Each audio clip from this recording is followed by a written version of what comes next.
मैं ये मानता हूँ हिंदुस्तान का एक एक बच्चा पढ़ना चाहिए, और आप मेरी वीडियो देखते नहीं, मेरा मकसद है एक एक बच्चा पढ़ना चाहिए। तो आज की वीडियो में आपको पढ़ाने वाला हूँ इंपेरिकल फॉर्मूला। इंपेरिकल फॉर्मूला सिर्फ इस तरह समझ सकते हैं, सिर्फ एक वर्ड में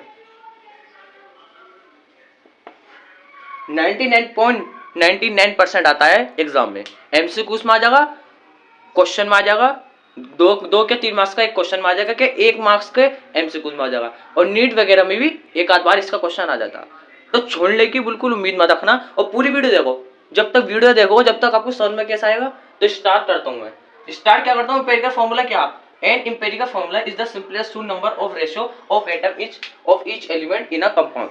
देखो सारी बात क्या, अब सोचने वाली बात क्या। एम्पिरिकल फॉर्मूला सिर्फ एक तरीके से समझो। एम्पिरिकल फॉर्मूला जो होता है बहुत सिंपल फॉर्मूला होता है। फॉर एग्जाम्पल अगर बात करता हूं आपसे,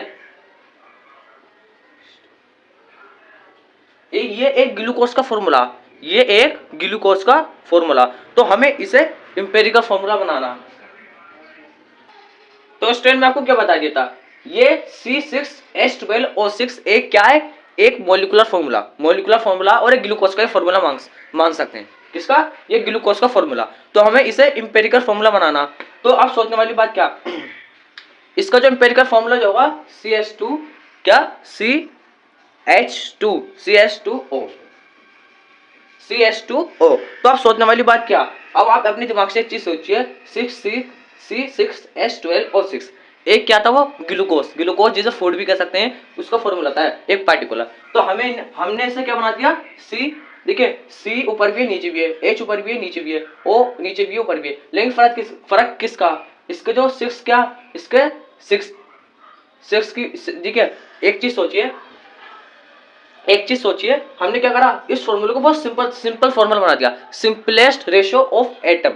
इसमें क्या लिखा हुआ, सुनते हैं ना, empirical formula is the simplest whole number of ratio of atom of each element. हर एलिमेंट के सिंपल एटम है, हर एलिमेंट के सिंपल एटम होंगे। तो देखिए सिंपल एटम है CH2O, एक क्या सिंपल फॉर्मूला बन गया, और एक सिंपल इसके अंदर जो एटम है, simple whole number of ratio of atom, क्या सिंपल, देखिए सिंपल क्या एटम भी है ऑफ ईच एलिमेंट, हर एलिमेंट के इन अ कंपाउंड। समझ में आ गया। तो देखिए ये दोनों सेम है, लेकिन फर्क इतना, ये मॉलिक्यूलर फॉर्मूला क्या ग्लूकोज फॉर्मूला, ये क्या एक एम्पिरिकल फॉर्मूला। इतना समझ में आ गया। अगर बात करता हूं, और आपको एक चीज और बता, डिवाइड ईच सबस्क्रिप्ट बाय 6। हमने डिवाइड किससे करी इसकी, डिवाइड हमने किससे करी इसकी, 6 से। अगर आप इससे 6 से 6 कर, 6 2 12, H देखिए H2 हो गया, और 6 से ये भी 6 कट।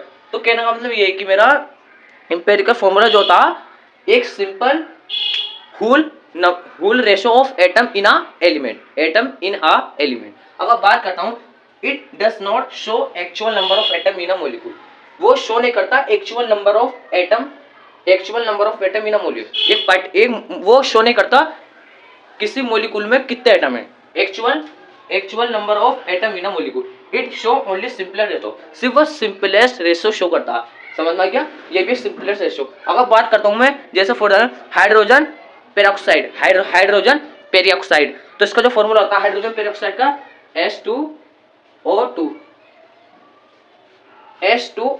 एक हाइड्रोजन पेरोक्साइड का फॉर्मूला होता है, जिसका मॉलिक्यूलर फॉर्मूला मान लीजिए हाइड्रोजन पेरोक्साइड का, समझ में आ गया। अब इसका बात करता हूं, एम्पिरिकल फॉर्मूला जो होगा इसका HO होगा, HO मल्टीप्लाई डिवाइड किससे करी हमने इसकी 2 से, डिवाइड 2 से करी, इक्वल टू हमारा क्या गया, HO आ गया, ये एम्पिरिकल फॉर्मूला। तो देखिए अगर बात करता हूं, एक चीज का आपको याद रखना, एम्पिरिकल फॉर्मूला जो था शो करता सिंपलेस्ट रेशियो। समझ में आ गया। अगर एग्जांपल की और बात करता हूं तो वाटर का एग्जांपल ले लीजिए, वाटर का एग्जांपल H2O की बात करता हूं, तो इसका भी देखिए एक ये मॉलिक्यूलर फॉर्मूला हो गया, ये एम्पिरिकल फॉर्मूला हो गया। मॉलिक्यूलर वाटर का बहुत इंपॉर्टेंट पॉइंट्स बता रही हूं आपको मैं, वाटर का और किसका, वाटर का एम्पिरिकल फॉर्मूला और मॉलिक्यूलर फॉर्मूला सेम होते हैं। ये मॉलिक्यूलर फॉर्मूला हो गया, ये एम्पिरिकल फॉर्मूला हो गया। H2O इधर भी है, H2O इधर भी है। समझ में आ गया, इतना समझ में आ गया आपको। वाटर का चेंज नहीं होता, वाटर का सेम ही रहता है, कैन नॉट बी सिंप्लीफाइड। ये सिंप्लीफाइड नहीं हो सकता, सिंपल नहीं हो सकता है, ये सिंपल नहीं हो सकता। इतना समझ आ गया आपको। और आगे चलता हूं तो अगर बात करता हूं मैं इंपेरिकल जो फॉर्मूला होता है, एक चीज का आपको याद रखना, इंपेरिकल जो फॉर्मूला होता है, आपको मैं कुछ क्वेश्चन कराता हूं इंपेरिकल फॉर्मूले के, तो आपके दिमाग में बस आपको इतना समझना है, इंपेरिकल फॉर्मूला जो होता है वो सिंपल रेशियो में होता है, सिंपल रेशियो में। It show only simplest ratio, does not show actual number of atom in a molecule, कितने एक्चुअल नंबर ऑफ एटम है इन अ मॉलिक्यूल, वो ये नहीं शो करता। मैंने आपको नीचे लिख दिया है। तो स्टूडेंट अगर बात करता हूँ मैं, एक दो क्वेश्चन इंपेरिकल फॉर्मूले का कर लेते हैं और आपको इसका डिफरेंस भी पता चल जाएगा। C6H12O6 एक मॉलिक्यूलर फॉर्मूला था, क्या C6H12O6 एक मॉलिक्यूलर फॉर्मूला था। CH2O कैसे आया, CH2O कैसे आया और डिवाइड 6 कैसे हुई, तो वो आपको मैं बस 1 मिनट में पता चल जाएगा। मैं इसको इरेज करने के बाद इंपेरिकल फॉर्मूला करवाना, आपको पता चल जाएगा डिवाइडेड बाय 6 कैसे आया, डिवाइडेड बाय 6 करने के बाद CH2 हमारा कैसे आ गया।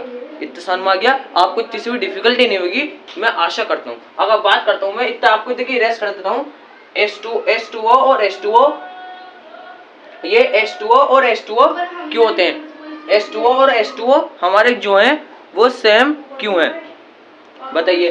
H2O हमारे, ये एम्पेरिकल फॉर्मूला हो गया, और सॉरी ये मॉलिक्यूलर फॉर्मूला हो गया, ये एम्पेरिकल फॉर्मूला। वाटर का जो empirical formula molecular formula common रहता है। इतना समझ आ गया। अब इरेज कर देता हूं मैं। अगर बात करता हूं मैं आगे की, तो स्टूडेंट अगर आगे की बात करता हूं तो आपको एक चीज का ध्यान रखना। अगर बात करता हूं NaCl,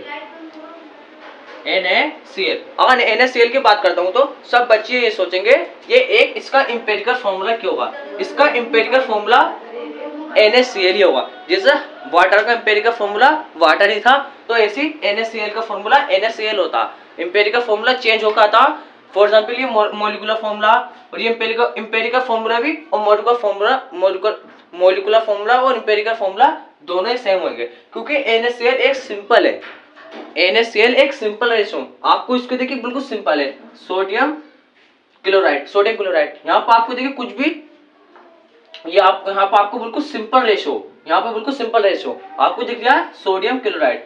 अगर बात करता हूँ C6H12O6, तो अब सोचने वाली बात है 6 ये बहुत कॉम्प्लेक्स था, ये सिंपल नहीं था। तो हमारा सोडियम क्लोराइड क्या है, एक सिंपल है। समझ में आ गया। आप एक चीज का याद रखना, एम्पेरिकल फॉर्मूला उस कंपाउंड का निकल सकता अगर उस कंपाउंड के जो एटम है वो सिंपल रेशो में होंगे। उस कंपाउंड के जो कंपाउंड होगा, कंपाउंड है C6H12O6, इस कंपाउंड के जो एलिमेंट है कार्बन हाइड्रोजन ऑक्सीजन, इसके अंदर अब देखिए कार्बन के 6 मॉलिक्यूल, हाइड्रोजन के 12 मॉलिक्यूल, ऑक्सीजन के 6 मॉलिक्यूल, ये क्या बहुत कॉम्प्लेक्स मॉलिक्यूल है, और इसके अंदर जो एटम होंगे वो भी बहुत कॉम्प्लेक्स होंगे। तो इसका जो एम्पेरिकल फॉर्मूला होगा वो चेंज हो जाएगा। आपको NaCl यहाँ पे देखिए, आपको देखिए सिंपल है, सोडियम का कोई भी मॉलिक्यूल नहीं है, Na2 नहीं है। यहाँ को अगर मैं 2 लगा दूं Na2, तो कुछ भी फर्क नहीं यहाँ को फर्क पड़ सकता है। अगर यहाँ को Na2 लगा दूं और Cl6 लगा दूं, तो ये इसका एम्पेरिकल फॉर्मूला आ सकता है Na2Cl6। अगर मैं इसको इरेज कर देता हूँ तो अब ये क्या हो जाएगा, बिल्कुल सिंपल हो जाएगा। इतना समझ आ गया आपको। अब चलते हैं नेक्स्ट। अगर बात करता हूँ तो देखिए, अगर मैं बात करता हूँ हमें क्या करना है, अब हमें एक आध क्वेश्चन करना। अगर एम्पेरिकल फॉर्मूला,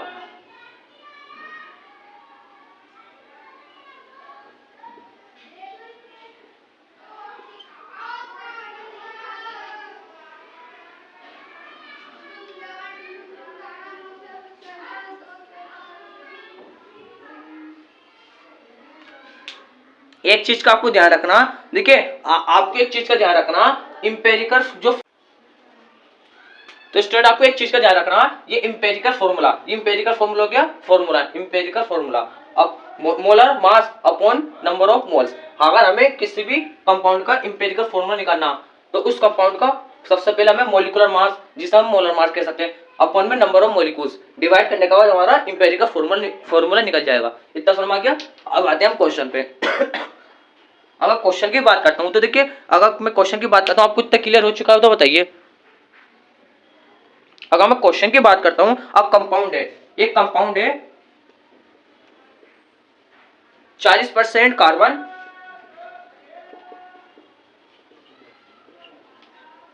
हाइड्रोजन,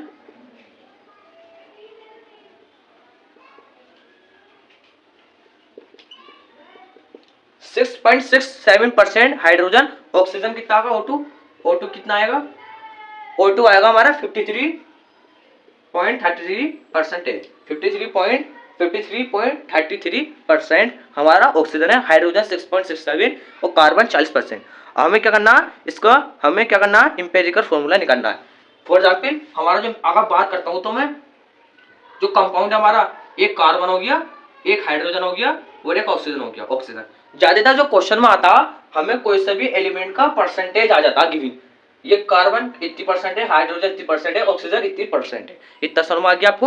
अगर बात करता हूं मैं अगर बात करता हूं, देखिए अब मैं इतना मैं इसको यार मैं गलती कर दी स्टूडेंट, चलो कोई बात नहीं। अगर बात करता हूं इधर को, आपको इतना समझ में आ गया तो बताइए, कंपाउंड हमारा ये देखिए 40% कार्बन, हाइड्रोजन इतना हो गया, आपको परसेंटेज याद रखनी है, इतना मैं इसको रेस कर देता हूं। अब हमें क्या निकालना है, इसका हमें इंपेरिकल फॉर्मूला निकालना है। स्टूडेंट आपको बहुत इंपॉर्टेंट बात बता रहा हूं, इंपेरिकल फॉर्मूले में आपको कोई सी भी एलिमेंट का परसेंटेज मास आपको गिवन होगा। फॉर एग्जाम्पल अगर बात करता हूं कार्बन का 40, हाइड्रोजन का 6.65, ऑक्सीजन का 53.33, समझ में आ गया। अगर बात करता हूं यहाँ को, सबसे पहले आपको एक एलिमेंट लिखना, कार्बन, हाइड्रोजन, ऑक्सीजन, जितने एलिमेंट होंगे आपको लिखना। आपको अगर इंपेरिकल फॉर्मूला निकालना तो पूरी टेबल बनानी पड़ेगी। इसके लिए सबसे पहले जो आपको एलिमेंट गिवन होंगे, कार्बन, हाइड्रोजन, ऑक्सीजन, इतना समझ आ गया। परसेंटेज मास से लिया 40, 6.67, 53.33। अब एटॉमिक मास, कार्बन का एटॉमिक मास 12, हाइड्रोजन का 1, ऑक्सीजन का 16, ऑक्सीजन का क्या होगा, ऑक्सीजन का 16। सबसे पहले परसेंटेज मास, एटॉमिक मास। अब अगर मोल्स निकालने के लिए सबसे पहले आपको गिवन मास, आपको जो गिवन है मास, परसेंटेज मास, समझ में आ गया। इसका जो परसेंटेज मास जो गिवन है 40 और मल्टीप्लाई एटॉमिक मास कितना 12, तो आपको इतना रखना। सबसे पहले आपको लेके आपको याद रखना, सबसे पहले आपको क्या लिखना, परसेंटेज मास, परसेंटेज कार्बन 40% है, कार्बन 40% है, 14/12 14/12 6.67/1 53.31 सॉरी 53.33/16। तो कहना मतलब ये 40 ऊपर आगा 12 नीचे, 40 ऊपर 12 नीचे, 6.67 ऊपर 1 नीचे, तो आपको तैयार रखना। लेकिन अगर आपने एटॉमिक मास यहाँ को लिख दिया तो वो गलत हो जाएगा। बस आप इतना दिमाग रखिए, मोल्स निकालने के लिए आपको given mass upon atomic mass 12 हो गया और आपको 40 क्या परसेंटेज मास, इतना समझ में आ गया। 3.33, 6.67, 3.33 हमारा आ चुका है, क्या क्या मोल्स।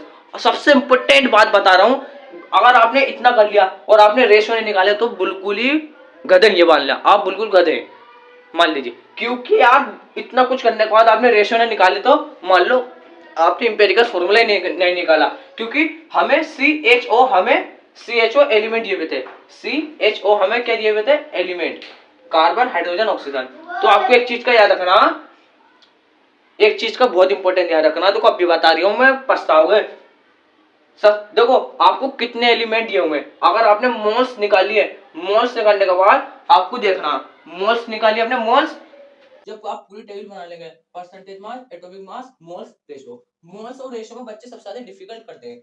आपने मोल्स निकालिए, इसके मोल्स निकालिए 1 2 3 निकालिए, मोल्स 3.33, 6.67, 3.33। तो सारे मोल्सों में ना सबसे स्मॉलेस्ट वैल्यू जिसकी होगी, सबसे स्मॉलेस्ट वैल्यू किसकी, 3.33, 3.33, ये दोनों सेम है, ये दोनों सेम है, कोई बात नहीं। लेकिन 6.67 के कंपैरिजन में 6.67 के कंपैरिजन में ये दोनों छोटे हैं, समझ में आ गया। अगर यहाँ को मैं 2 लिख देता, 2.33, कहने को ये 3.33 है, और यहाँ को 2 लिख देता तो 2 छोटा हो जाता, फिर 3 बड़ा हो जाता और 6 इससे भी बड़ा हो जाता। बस आपको ये देखना, मोल्स कार्बन, हाइड्रोजन, ऑक्सीजन, इन ये तीन एलिमेंट है। यहाँ को अगर 10 एलिमेंट भी होंगे ना, 10 एलिमेंट में से जब आप मोल्स निकालेंगे तो याद रखना, जब आप मोल्स निकालेंगे तो सारे मोल्स में आपको ये देखना है कि सबसे स्मॉलेस्ट वैल्यू किसकी है, 3.33। समझ में आ गया। आपको एक चीज पर ध्यान देना, सबसे स्मॉलेस्ट जो वैल्यू होगी 3.33, आपको इसको नीचे लिखना सर 3.33, आपने अपॉन के नीचे लिख ली। अगर आपको जिस कोई से भी हमें कार्बन का रेशो निकालना, कार्बन का रेशो 1 आ गया, तो वो कैसा आया, तो सबसे स्मॉलेस्ट वैल्यू आपने नीचे रख ली। ये जो स्मॉलेस्ट वैल्यू है, ये सारे एलिमेंट, ये सारे रेशो में चलेगी। रेशो मतलब जितनी भी हम रेशो निकालेंगे ना, जितनी भी हम रेशो, आपको चलो मैं आपको ऐसा सीरीज आपको मैं हाथों हाथ समझा देता हूँ। 3.33 हो गया, अपॉन में सबसे स्मॉलेस्ट वैल्यू है, ये बहुत कॉमन वैल्यू है सब में, सारे जितनी भी आप रेशियो निकालोगे उसका अपॉन में आपको नीचे लिखना पड़ेगा। 3.33 लिख लिया। अगर हमें किसका निकालना, हमें कार्बन का रेशियो निकालना है, तो कार्बन का रेशियो कितना होगा, 1 आ गया। तो वो 1 कैसा आया, सबसे स्मॉलेस्ट वैल्यू क्या, 3.33। तो कार्बन के मोल्स कितने हैं, कार्बन के मोल्स 3.33, कार्बन के जो मोल्स हैं 3.33 कट के हमारा 1 आ जाएगा, 1 ऐसा आ गया, इतना सामने आ गया। 6.67 मोल्स किसके हैं, हाइड्रोजन के कितने मोल्स है, 6.67 आपको ऊपर लिखना। आप कोई सी भी एलिमेंट का रेशियो निकालेंगे, कोई सी भी एलिमेंट का रेशियो निकाल लो, इसके जो मोल्स है वो ऊपर लिखे जाएंगे, और समझ में आ गया, इसका जो मोल्स है वो ऊपर लिखे जाएंगे, और नीचे के लिए क्या आएगा, नीचे वो वैल्यू लिखी आएगी सारे मोल्स में जो सबसे स्मॉलेस्ट होगी। तो 3.33, इसके नीचे भी 3.33 भी था, और इसके नीचे भी 3.33, सारे जितने भी एलिमेंट के हम रेशियो निकालेंगे, तो अपॉन में हमें सबसे स्मॉलेस्ट वैल्यू लिखनी पड़ेगी। तो हमारा कट का हमारा 2 आ गया। सॉरी, तो हमारा कट के 2 आ गया।